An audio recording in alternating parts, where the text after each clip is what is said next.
नमस्कार. जय श्रीराम. मंडळी, जगातल्या प्रत्येक धर्माने स्त्रीवर अन्याय केलेला आहे. स्त्रीला गुलामगिरीची वागणूक दिलेली आहे. स्त्रीवर अत्याचार केलेले आहेत.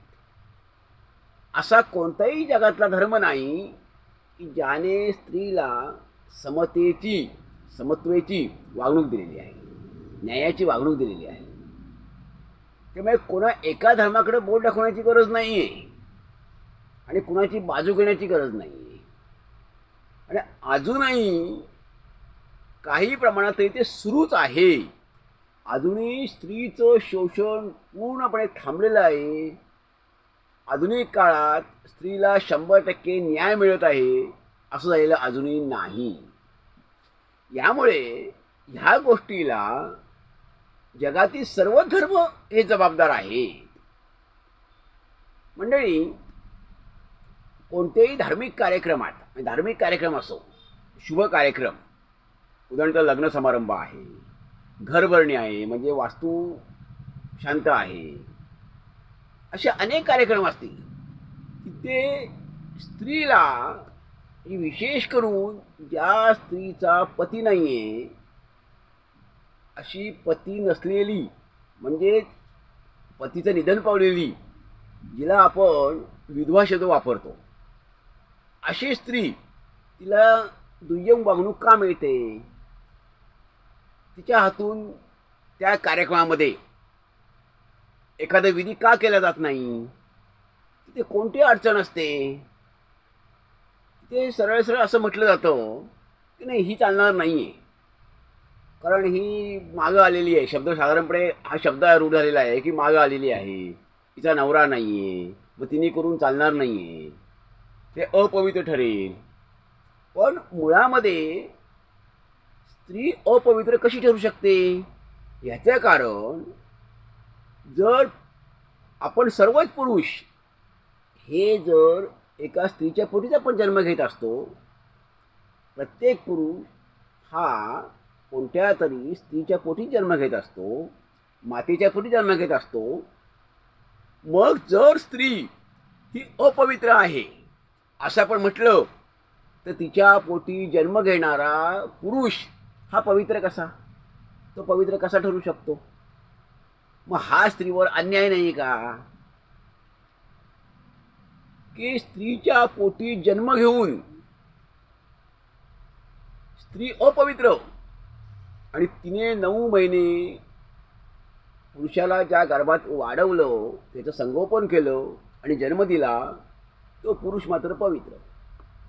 हा जगातला न्याय कोणता? त्यामुळे हा मुळात स्त्रीवर अन्याय आहे. मुळामध्ये ही धारणाच चुकीची आहे की आपण कोणत्या काळात वावरतोय. त्यामुळे अशा गोष्टी या आपण आपल्या मागासलेपणाचं द्योतक ठरतात की आपण कोणत्या काळात वावरतोय. ही धारणाच चुकीची आहे की अमुक केल्याने हे चालणार नाही आहे, ते अपवित्र समजलं जाईल, हे अपवित्र ठरेल. मंगल काय, अमंगल काय, पवित्र काय, अपवित्र काय, ह्या सगळ्या मानण्याच्या गोष्टी झाल्या. आपण मानणं, आपलं हृदय कसं आहे ह्याच्यावर सगळं आहे. ह्या सगळ्या समजण्याच्या गोष्टी झाल्या. तिथे अपवित्र पवित्रची गोष्टच येत नाही आहे. मन आपलं कसं आहे याच्यावर पवित्रची अपवित्रतेची व्याख्या ठरत असते, गोष्ट ठरत असते. सगळ्या आपल्या मनातल्या कल्पना आहेत, हे चुकीच्या धारणा आहेत, चुकीच्या समजुती आहेत.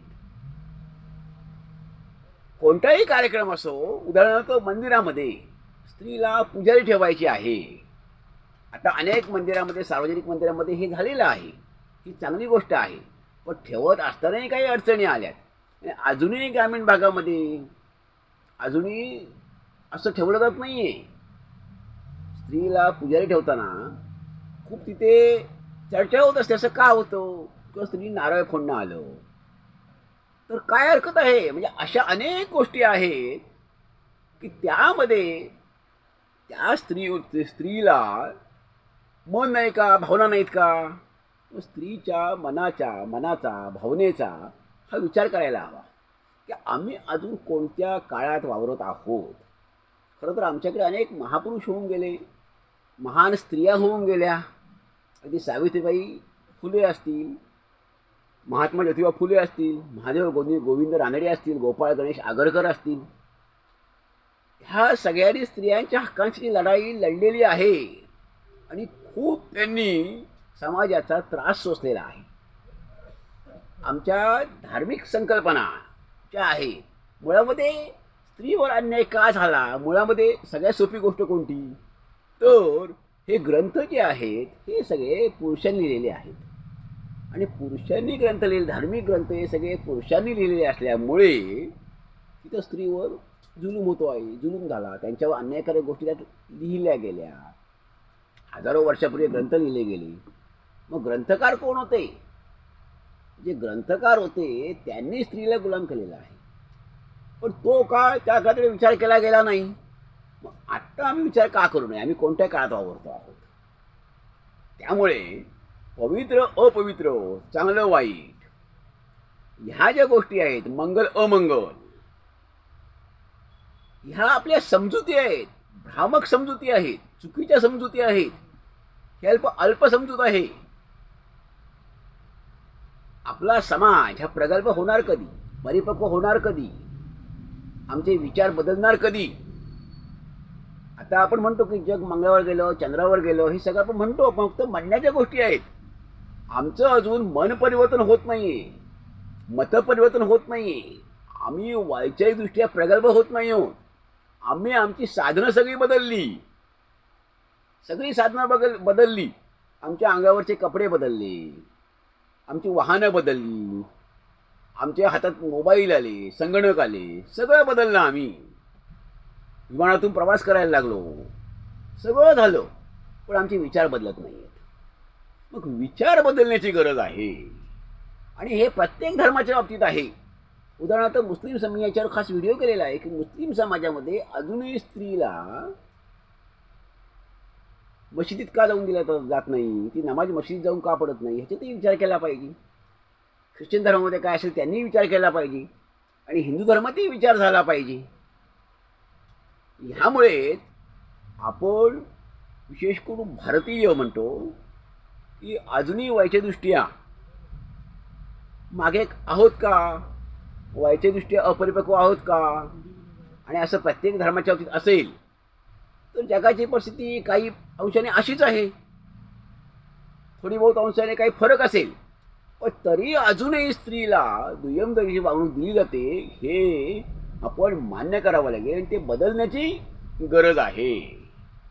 त्यासाठी आमचा समाज हा प्रगल्भ व्हावा लागेल. आमच्या विचारांमध्ये आम्हाला प्रगल्भता आणावी लागेल आणि बदल करावा लागेल, परिवर्तन आणावं लागेल. आणि आमचे विचार किंवा आमच्या समजुती ज्या आहेत त्या आम्हाला संकुचित ठेवून चालणार नाही आहे. अधिक व्यापक विचार करावा लागेल, अधिक मोठा विचार करावा लागेल. की पुरुषाला एक नाही आणि स्त्रीला एक नाही असं चालेल कसं?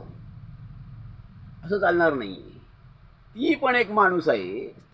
स्त्रीकडे बघताना कायम असा विचार केला पाहिजे जो पूर्वी केला गेला नाही. जो पूर्वी केला गेला नाही तसा विचार करण्याची गरज आहे की स्त्री पहिली गोष्ट म्हणजे एक माणूस आहे. तिला मन आहे, तिला भावना आहेत, तिला विचारांचं आचारांचं स्वातंत्र्य आहे. त्यामुळे तिला समान वागणूक मिळणं ही गरजेची आहे. त्यामुळेच मी असं मागील वर्षी एक व्हिडिओ केला की वटपौर्णिमेच्या दिवशी जेव्हा वडाला ज्या फेऱ्या महिला मारतात आणि जे उपवास करतात तेव्हा वडाच्या झाडाची पूजा जरूर करावी, कृतज्ञता म्हणून, वडाच्या झाडाप्रती कृतज्ञता. परंतु राजाराम मोहन राय यांच्या विचारांचं त्या दिवशी स्मरण करावं. आणि राजाराम मोहन राय यांची तस्वीर, त्यांची प्रतिमा ही प्रत्येक घरात प्रत्येक महिलेने लावावी. की आज ज्या सुधारणा होत आहेत आणि स्त्रीला सती जी प्रथा असेल ती बंद झाली किंवा आणखीन काही गोष्टी आहेत सुधारणा झाल्या, त्याला कारण राजाराम मोहन राय यांनी घेतलेले परिश्रम आणि त्यांनी दिलेला लढा हा आहे. हा कारणीभूत नक्की ठरलेला आहे. त्यामुळे वटपौर्णिमेच्या दिवशी वडाच्या झाडाला फेऱ्या मारण्यापेक्षा किंवा उपवास करण्यापेक्षा, पतीच्या नावाचा उपवास करण्यापेक्षा जर वडाच्या झाडाची पूजा करून तुम्ही राजाराम मोहन राय ह्यांच्या विचारांचं स्मरण करणं, त्यांच्यावर एखादं व्याख्यान ठेवावं, त्यांच्यावर भाषण ठेवावं, आणि त्यांची प्रतिमा ही खरं तर घरात लावावी. कारण आज स्त्री जी काही प्रमाणात तरी स्वतंत्र झालेली आहे, त्या सगळ्यामध्ये निश्चितपणे महात्मा ज्योतिबा फुलेंप्रमाणे, महादेव गोविंद रानडेंप्रमाणे आणि गोपाळ गणेश आगरकरांप्रमाणे, सावित्रीबाई फुलेंप्रमाणे राजाराम मोहन राय यांचाही वाटा आहे. त्यामुळे आपल्या विचारांमध्ये परिवर्तन व्हावं हीच खरं तर अपेक्षा. आणि ह्या महापुरुषांना आणि महान स्त्रियांना ही खरी आदरांजली ठरेल, ही खरी श्रद्धांजली ठरेल. धन्यवाद. जय हिंद, जय भारत.